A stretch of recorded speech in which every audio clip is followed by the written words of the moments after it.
A magnitude 4.4 earthquake occurred.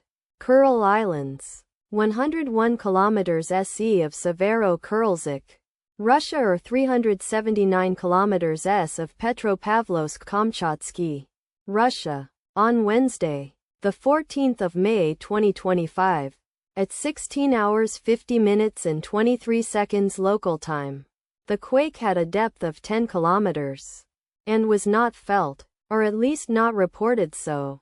Data source from EMSC. Did you feel it? Let us pray. May the earthquake that occurred not affect our brothers and sisters there. May the earthquake not happen again. And may God protect everyone.